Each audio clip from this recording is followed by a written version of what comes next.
দেখুন এখানে যেটা আজকে যে ঘটনাটা ঘটেছে সেখানে কী ঘটেছে আপনার এখানে কত হলো আপনার যে তারের কিছু ফলস ওয়্যার যে রয়েছিল এখানে মোস্টলাইটলি এখানে একটা শর্ট সার্কিটের একটা ঘটনা ঘটে। তো শর্ট সার্কিট হওয়ার পর এখানে আগুন লেগে যায়। তো আগুন লাগার পরে যে জিনিসটা হচ্ছে আপনার তো আমাদের যে বিশ্ববিদ্যালয় প্রশাসন শুরু থেকেই এবং আমাদের ফায়ার ব্রিগেডে তাদের নির্দেশনায় আমাদের এখানে সবসময় কিন্তু আমরা অগ্নি নিরাপত্তার জন্য আমাদের কিন্তু ইকুইপমেন্ট থাকে, শুধু থাকে না তাই নয়, আমাদের প্রতি বছর আমাদের যে ফায়ার সার্ভিস ব্রিগেডে যে তারা এসে কিন্তু আমাদের একটা মহড়া করে থাকেন।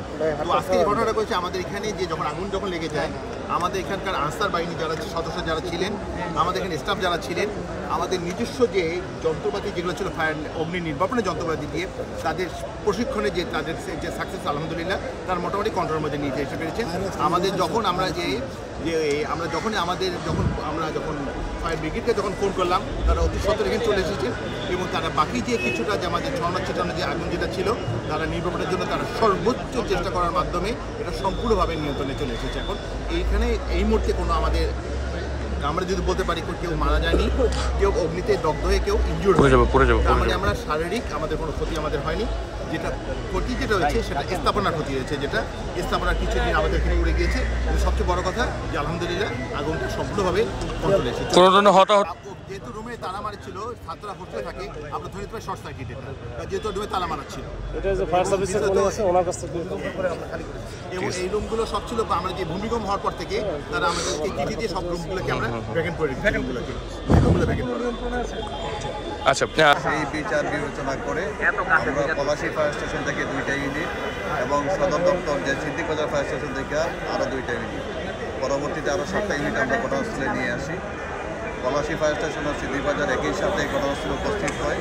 4তলায় গিয়ে দেখে আমাদের ফায়ার ফাইটাররা 4তলার যে সিলিং আছে এই সিলিংয়ের উপরে প্রচণ্ড ধোঁয়া আছে এবং একটু হালকা আগুন বাইরে থেকে দেখা যাচ্ছে। সাথে সাথে আমাদের লোকজন দ্রুততার সময়ের ভিতরে 10 থেকে 12 মিনিটের ভিতরেই আগুনটাকে নিয়ন্ত্রণ নিয়ে আসে এবং ধোঁয়াটাকে সরাতে পারে।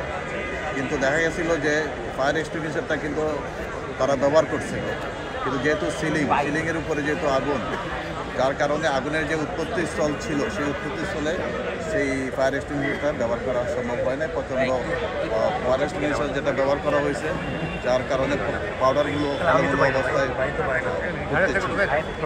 তো আমরা 12 মিনিটের ভিতরেই আমরা নিয়ন্ত্রণ নিয়ে আসি। আগুনের কারণ এবং ক্ষতি এটা তদন্ত সাপেক্ষে, যেহেতু এটা বিদ্যুৎ লাইন চালু অবস্থায় ছিল এবং উপরে সিলিংয়ে বিদ্যুৎ লাইন ছিল, তো আমরা সম্ভাবনা করতেছি যে বৈদ্যুতিক শর্ট সার্কিট হইতে পারে। আপনার নাম পরিচয়? না, আপনার তো ইতিমধ্যে স্যারের কাছে জানতে পারছে যে কোনো হতাহতের কোনো সংবাদ নাই, ইঞ্জিনিয়ার সংবাদ। আপনার নাম পরিচয়?